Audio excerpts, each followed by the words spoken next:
Buenas tardes, somos Edison Ortiz y Cristina Pastor y les vamos a exponer sobre un circuito que controla un bombillo y un motor. Este circuito se apoya en el LM35, que es un transductor de temperatura, en amplificadores operacionales para comparar voltajes y amplificar la señal. Como parte del acondicionamiento del sensor. Bueno, como podemos ver, aquí hay una termocupla y la termocupla está vinculada a esta lata.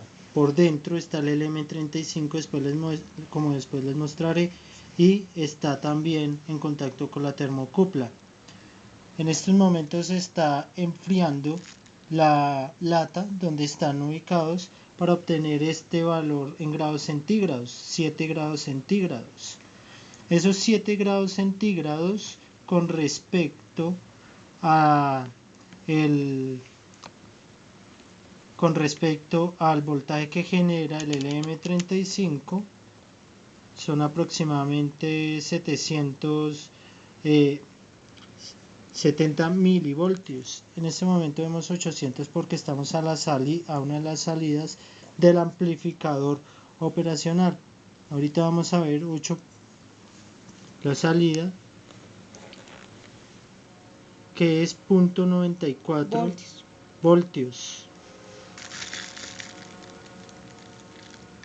Si reducimos la temperatura, se va a ver reducido el voltaje a la salida del LM35, y ese voltaje, que es el que estamos midiendo en estos momentos, es el que va a ser comparado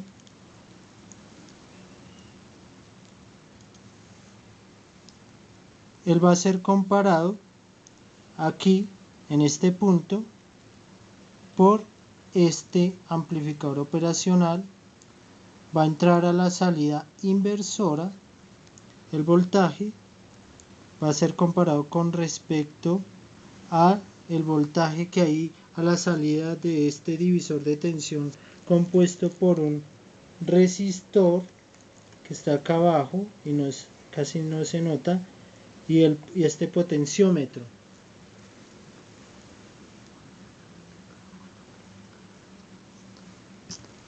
Usted diga. En la primera etapa para salida de acondicionamiento encontramos el operacional 741, el cual está amplificando aproximadamente 11 veces.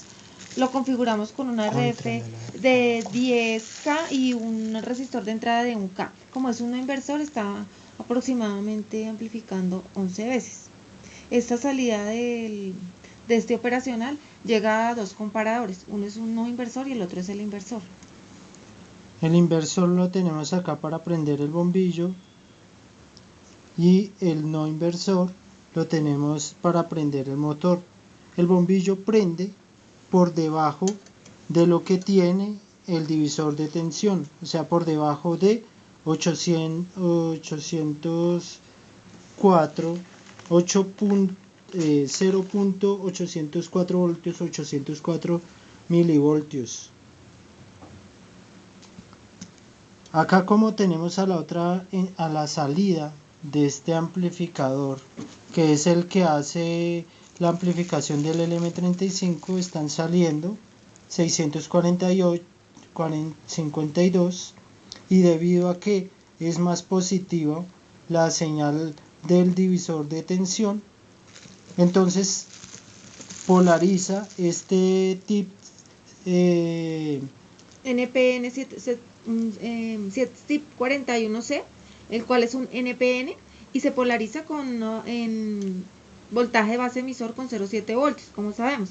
Él va a trabajar en saturación, lo que hace que la base emisor sea polarizada en directa como la base colector. Como vamos a medir a continuación, vamos a observar que entre la base y el emisor hay 0.7 voltios,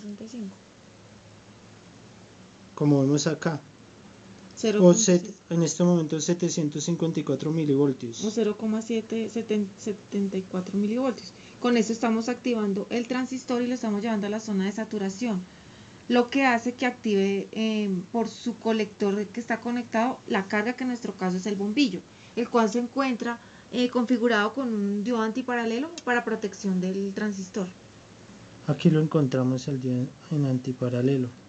Eso quiere decir que el cátodo va a la fuente de alimentación y el ánodo va a el colector, que aquí lo tenemos, el colector del TIP 41. Sí. Ahora, si ahora revisamos, aproximadamente están censando por debajo de 7 grados centígrados la termocupla.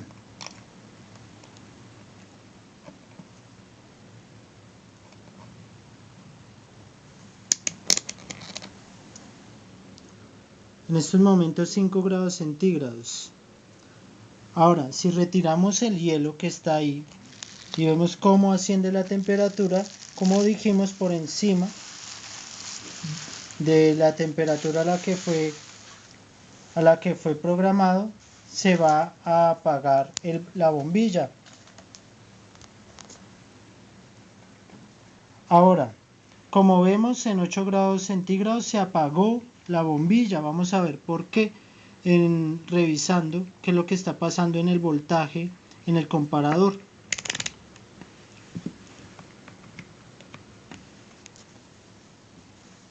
Este es el comparador y como vimos antes estaba entrando por debajo de los 824 milivoltios, y ahora si vemos la señal está en estos momentos en 1,2 voltios o 1257 y en ascenso milivoltios. Esto hace que al estar por encima el voltaje inversor le gane al voltaje no inversor, y por esto ha entrado en corte el TIP 41 y se apaga la bombilla, como lo vemos en el momento. A continuación vamos a exponer cómo el otro comparador, al contrario, en una alta temperatura prende el motor, ya que va a trabajar como no inversor. No inversor porque el voltaje de entrada o el voltaje que va a detectar entra a la patilla positiva del amplificador operacional y la referencia entra a la patilla negativa. En nuestro caso la referencia viene obtenida por un divisor de voltaje con un voltaje aproximadamente de 5 voltios. El anterior también tenía un divisor de voltaje, pero estaba la patilla positiva porque era